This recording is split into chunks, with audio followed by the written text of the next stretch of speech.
छात्रों, आप सबका स्वागत है ऑनलाइन क्लास में। जैसा कि हम लोग हिंदी साहित्य का इतिहास विषय पर चर्चा कर रहे थे, तो हिंदी साहित्य के इतिहास का जो दूसरा काल विभाजन है, जिसका आचार्य रामचंद्र शुक्ल ने 1375 से 1700 विक्रमी संवत जो है काल विभाजन किया है और नामकरण उसका भक्ति काल दिया है। फिर हम लोगों ने यह भी पढ़ा कि भक्ति काल की क्या परिस्थितियाँ रहीं। भक्ति काल की परिस्थितियाँ पढ़ने के बाद हमने एक स्लाइड के माध्यम से देखा कि भक्ति काल को दो भागों में विभाजित किया गया है, एक निर्गुण काव्य धारा, एक सगुण काव्य धारा। तो हम लोगों ने दो वीडियो के माध्यम से निर्गुण काव्य धारा को देखा। निर्गुण काव्य धारा को भी दो भागों में विभक्त किया गया है, एक सूफी काव्य धारा और एक संत काव्य धारा। हम लोगों ने एक दिन संत काव्य धारा को पढ़ा और एक दिन हम लोगों ने सूफी काव्य धारा को पढ़ा। संत काव्य धारा की हम लोगों ने विशेषता देखी। संत काव्य धारा के जो नायक के रूप में जो है कवि आते हैं वो जो है कबीर दास हैं, और जो प्रेमाश्रयी यानी जो सूफी काव्य धारा के जो नायक हैं वो जायसी आते हैं, जिनकी रचना जो है पद्मावत है। हम लोगों ने सूफी काव्य धारा की विशेषता और उनके प्रमुख कवि और प्रमुख रचनाओं के बारे में अध्ययन किया। हम लोगों ने संत काव्य धारा के प्रमुख कवि और उनकी रचनाओं के बारे में अध्ययन किया। इस तरह से हम लोगों ने निर्गुण काव्य शाखा को समझ लिया है और पढ़ लिया है। आज हम लोग पढ़ने वाले हैं, जो स्क्रीन पे आपको दिख रहा है, सगुण भक्ति काव्य धारा। तो आइए अब देखते आगे बढ़ते हैं सगुण भक्ति काव्य धारा में। सगुण भक्ति काव्य धारा क्या है? तो सगुण भक्ति काव्य धारा को वही स्लाइड फिर मैं बता रहा हूँ। सगुण भक्ति काव्य धारा है। सगुण भक्ति काव्य धारा को दो भागों में व्यक्त किया जाता है, एक राम भक्ति काव्य धारा और एक कृष्ण भक्ति काव्य धारा। तो राम में जो है राम भक्ति काव्य धारा के जो प्रमुख है वो तुलसीदास है, और कृष्ण भक्ति काव्य धारा के जो हैं वो हैं सूरदास है। इसमें तुलसीदास आते हैं, इसमें सूरदास आते हैं। ये जो है सगुण भक्ति काव्य धारा का जो है दो भागों में विभक्त किया गया है, एक राम भक्ति काव्य धारा और एक कृष्ण भक्ति काव्य धारा। ठीक है, आगे आते हैं हम। फिर वही है जो सगुण भक्ति काव्य धारा है, मैंने एक स्लाइड के माध्यम से बताया हूँ कि एक राम शाखा में व्यक्त किया गया है, एक कृष्ण में भक्त किया गया। जैसे नाम से ही प्रसिद्ध है सगुण। सगुण माने होता है जिसमें शकुण साकार ब्रह्म की जिसमें उपासना किया जाता है, जिसमें अवतार की बार चर्चा होगी, ये तमाम चीज़ें होंगी, जिसमें भगवान जन्म लेते हैं, लीला करते हैं, और जो है वो माने गोपियों के साथ खेलते हैं, अपने लीला करते हैं, वो अपने माँ के साथ रहते हैं, जन्म लेते हैं, दशरथ के पुत्र हैं। तमाम तरह की नाना प्रकार की जो घटनाएं होंगी, सारी घटनाएं हम लोग इसमें पढ़ेंगे सगुण भक्ति काव्य धारा में। एक सगुण साकार ब्रह्म जो है धरती पे अवतरित हुआ है, हम इसके बारे में अध्ययन करेंगे। आगे आइए, आगे देखते हैं।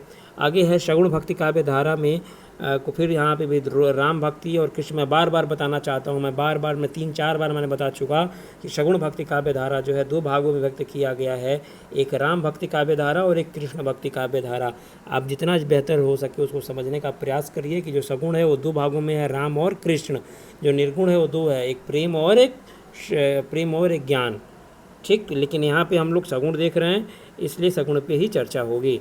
फिर आते हैं सगुण काव्य धारा की क्या है, इसे फिर हम लोग पढ़ेंगे। सगुण काव्य धारा की विशेषता पढ़ेंगे, प्रमुख कवि पढ़ेंगे और उनकी प्रमुख रचनाओं के बारे में हम लोग अध्ययन करेंगे। आइए हम आगे बढ़ते हैं। आगे है राम काव्य धारा की प्रमुख विशेषता। राम काव्य धारा की प्रमुख विशेषता क्या रही? तो विशेषता कुछ ऐसे रही राम काव्य धारा की। इस शाखा के भक्त कवियों ने दास्य भाव से भक्ति को स्वीकारते हुए राम की सेव्य भाव से उपासना की है। इसमें मतलब जो है दास और सेवक माने दास और स्वामी के रूप में जो है इसमें इस शाखा में जो है काव्य रचना हुई, और जो है इस शाखा के जो भक्त रहे अपने आप को दास मानते थे। और किसका दास मानते थे? ईश्वर का दास मानते थे, अपने भगवान का दास मानते थे, और एक सेवक के भाव में जो है उपासना की गई। दूसरा है राम भक्ति के जो कवि है वो विष्णु के अवतार पर विश्वास करते थे। राम का लोक रंजन व लोक रक्षण के लिए जो है लोक जन का उद्धार करेंगे, ऐसी धारणा लोगों की थी। तीसरा जो है इस काव्य धारा में कवि जो है वेद पुराण समस्त वर्ण आश्रम धर्म तथा अच्छे लोक आदर का प्रतिपादन किया। राम भक्त लोक सम्मान तथा धन संपत्ति की इच्छा न रखते हुए तथा अपने को लौकिक पुरुष का कोई प्रधान नहीं है, तमाम तरह की बातें रही। इसमें मुक्तक व प्रबंध दोनों प्रकार के काव्य रचना किया गया। इस शाखा के भक्त कवियों में साहित्य में अवधी और ब्रज दोनों भाषा में जो है अपने प्रबंध काव्य लिखे। एक यहाँ पे बात कही गई है कि राम भक्ति में जो है लोक सम्मान और धन संपत्ति की इच्छा नहीं थी। अतः इस काल के लोग जो है लौकिक पुरुष जो है राजा महाराजा की कोई प्रशस्ति नहीं करते थे, भगवान की प्रशस्ति करते थे, राजा महाराजा की प्रशस्ति नहीं करते थे।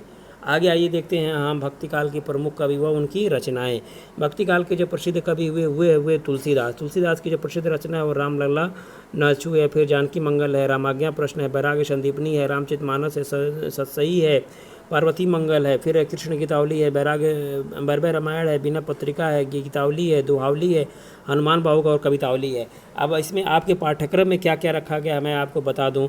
आपके पाठ्यक्रम में रामचरितमानस से रखा गया है, फिर जो है आपके पाठ्यक्रम में जो है बिना पत्रिका से रखा गया है, दोहावली से रखा गया है, गीतावली से रखा गया है और कवितावली से रखा गया है। ये 4-5 चीज़ें जो है आपके पाठ्यक्रम में रखा गया है। कक्षा 11 में आपको पढ़ना ही पढ़ना है, इसमें से कोई कटौती सिलेबस में नहीं किया गया है। तुलसीदास की जो है ये प्रसिद्ध रचनाएं हैं। आप इन रचनाओं को जो है एक बार देखने का प्रयास करिए। जो है 14 रचनाएं हैं, 14 रचनाओं को वो एक बार आप अच्छे से पढ़िए। इसमें रामचरितमानस की जो रचना हुई थी वो 1574 ईस्वी में हुई थी। ठीक, बिना पत्रिका में जो है ब्रज भाषा में लिखा गया है, वो बिना पत्रिका जब मैं बढ़ाऊँगा तो बताऊँगा। इसके बाद से जो आते हैं दूसरे नंबर पे आते हैं हमारे अग्रदास आते हैं, रामाष्टग्य का है रचना है, फिर नाभादास आते हैं, रामादास की रचना है भक्तमाल, फिर केशवदास आते हैं, रामचंद्रिका है, सेनापति आते हैं, कविता रत्नाकर है, प्रणवदास आते हैं, रामायण जो है महानाट्य है, जो है हृदयानंद जो है हृदय राम आते हैं। ये तमाम तरह के जो हैं ये जो कवि हैं ये लोग आते हैं, लेकिन जिसमें सबसे प्रमुख हमारे तुलसीदास ही हैं। तुलसीदास पे ही परीक्षा में सवाल पूछा जाता है। यह भी पूछा जाता है तुलसीदास की जो रचना है एक रामचरितमानस वो कितने कांड में विभक्त किया गया है।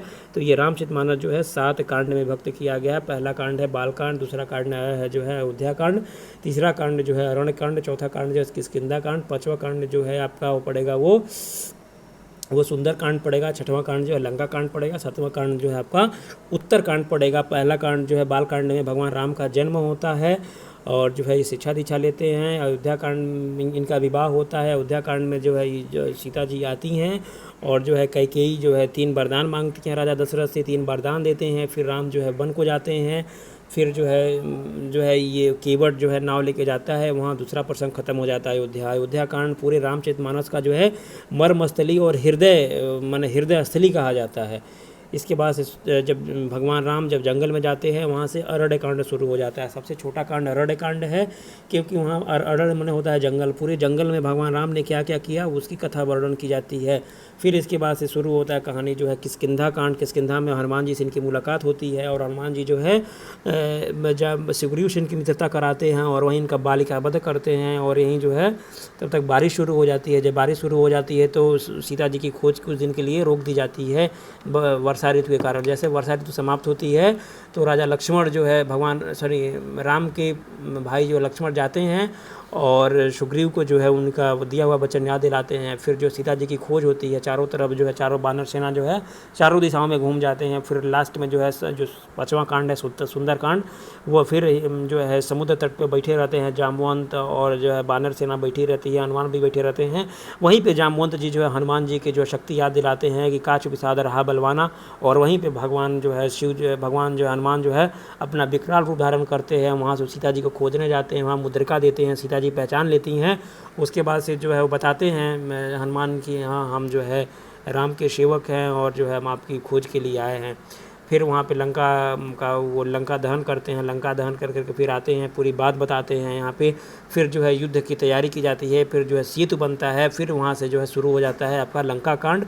लंका कांड में जो है रावण का वध होता है, मेघनाथ का वध होता है, जो है कुंभकर्ण का वध होता है, लक्ष्मण को जो है शक्ति लगती है। फिर वहाँ से जो है पुष्पक विमान से होके हुए जो है वो अपना लड़ाई होती है। फिर पुष्पक विमान से आते हैं और पुष्पक विमान से आते हैं तो यहाँ लव कुश का जन्म होता है। फिर सीता का जो है पाताल लोक में समापन होता है। फिर राम का जो है अपने धाम को जाते हैं। ये संपूर्ण मैंने रामचरितमानस आपको एक सांस में पूरा बता दिया। संपूर्ण रामचरितमानस यही है और पूरा 7 कांड को मैंने आपको बता दिया, 7 कांड की कहानी क्या है। ठीक, अब आते हैं हम लोग कृष्ण भक्ति काव्य शाखा। तो कृष्ण भक्ति काव्य शाखा हम लोग कल देखेंगे, क्योंकि कृष्ण भक्ति शाखा में थोड़ा अष्टछाप है, इसीलिए हम लोग अष्टछाप के बारे में पढ़ेंगे। थोड़ा सा ज़्यादा लेंदी है, वीडियो लंबा हो जाएगा, इसलिए आज हम लोग केवल राम भक्ति शाखा को ही बस पढ़ के विराम देते हैं। कल हम लोग पढ़ेंगे कृष्ण भक्ति शाखा। आज के लिए धन्यवाद।